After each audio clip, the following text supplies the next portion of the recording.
lady feel confined. Mayhap the world is too unkind. Nay, doctor, medicate her mind. Pray cure this comely lady.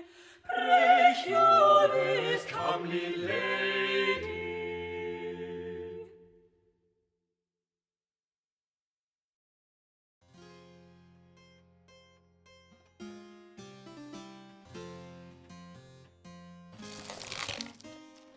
Good day to you, madam. Yes. Good day, Mr. Foreman. Pray tell, is your Venetian querent Riccardo Ferraro one of the patients you treat for troubles of the mind? Forsooth, his manner is right strange. I passed him at the door, and when I addressed him in the Italian tongue, he abruptly turned from me and ran away down the street. Nay, Signor Ferraro has no grave troubles of the mind that I'm aware of. Mayhap he was merely dumbstruck by your beauty, madam. Dr. Foreman, a man is rarely struck dumb by a woman's beauty. Indeed, 'tis quite the reverse. He is oft rendered all the more loquacious, plaguing her with ill-formed metaphors he believes are compliments, and with hasty declarations and invitations she has neither sought nor invited. Ah, quite. But let us turn our minds to happier thoughts. I did lately hear of your marriage to your cousin, Mr. Alfonso Lania, for which I must congratulate you. And as I recall, you were with child when I last saw you. Aye, I was, as you correctly judged. And your child and husband are both well, I hope? I would rather not discourse on the subject of my husband, Dr. Foreman. As it pleases you, madam. What brings you this day? Lately I have been feeling heavy and lethargic. I do also find it hard to fix my attention upon the book I am reading or upon words I am composing. And yet, although I oft feel right tired, I am having difficulty sleeping. Ah, well, becoming a mother, beset with all the demands of a suckling babe, can force change upon the normal rhythms of life. Nay, 'tis not that, for I have employed a wet nurse for the feeding and much of the care of my son. Methinks I must have some kind of disease. I see. Let us consult the stars to see what afflicts you. What is ailing Mistress Emilia Lania?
You are afflicted with a choleric temperament, madam.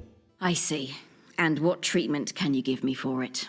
Before we speak of treating your condition, madam, I think it wise we determine what has provoked it. You did express a desire not to speak of your husband, and I cannot help but think that such a reluctance reveals where the source of your troubles might lie, to wit, within your marriage. Would I be right in thinking this?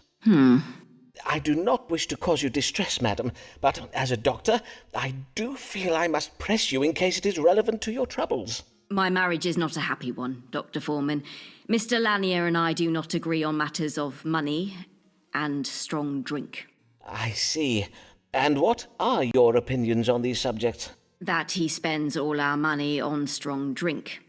He disagrees. And your husband cannot be brought around to see your point of view, nor you his, I presume. Nay, indeed not. 'Tis not a disagreement over what caused the fall of the Roman Empire, Dr. Foreman. Ah, yes. Well, I see what you mean. Well, mayhap I am not able to help you with your marital woes, but I can prescribe a treatment to help minimize their effect on your body. I will give you a list of herbs to acquire. You must boil them in water and drink of the infusion. Maidenhair, oregano, wormwood, licorice, and fennel. I thank you for this, Dr. Foreman. I shall at once to an apothecary go and procure these herbs.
What is their relation?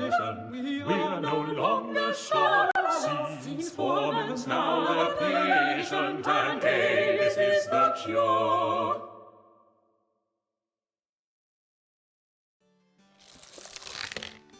Ah, my dear Avis, what a pleasure it is to see you.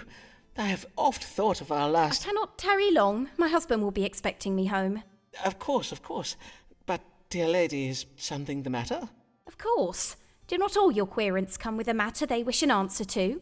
Well, yes, but... I wish to ask of the stars whether a man I am close with, a man who is not my husband, whether that man be also close with another woman. A man you are... I see.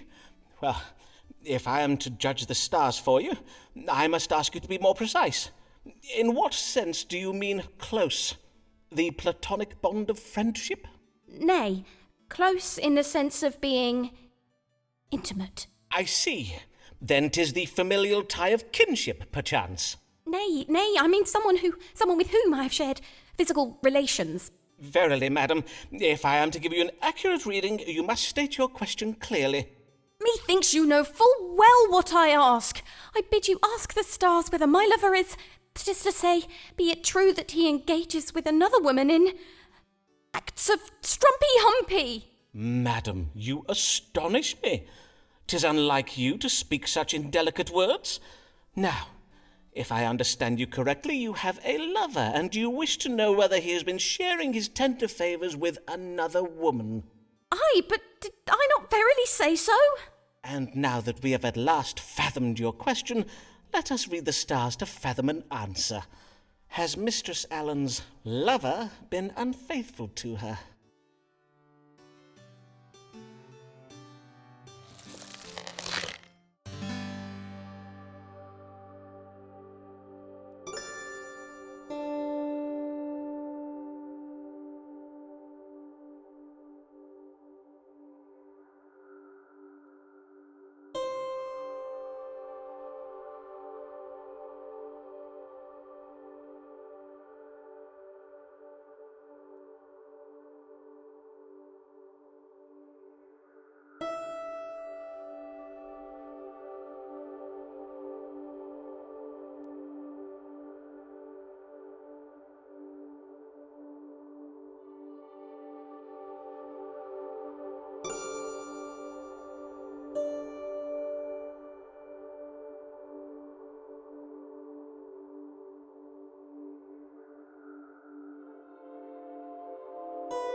The stars are most clear, madam. Your lover has not been coupling with another woman. He has not. Forsooth, the stars say that your mind has been turned by jealousy and confusion. Now, if there is nothing further, madam... Oh, how relieved I am to hear you say this. Oh, Simon, what a fool I have been not to trust you. But you... this lover... 'twas me all along? You were not speaking of some other man? I beseech you, pardon me, Simon. I had to know the truth from the stars, for I did hear tell of other women. But how could you not see? No other woman is to me so dear, and verily is it not clear to you that I... Do you verily, Simon? Oh, my dear, sweet Avis.